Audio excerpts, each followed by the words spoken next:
Antara nikmat yang Allah bagi dekat saya dan tuan-tuan semua, nikmat yang sangat besar, nikmat yang akan diiri hati oleh kebanyakan makhluk di mahsyar, di kalangan manusia, ialah nikmat menjadi umat Nabi Muhammad sallallahu alaihi wasallam.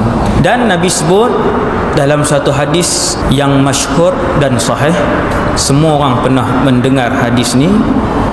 Nabi kata, la yu'minu ahadukum, tidak sempurna iman kalian sehinggalah Allah dan Rasulnya adalah yang paling disayangi oleh hati kita lebih daripada apa yang ada di atas muka bumi Allah ini.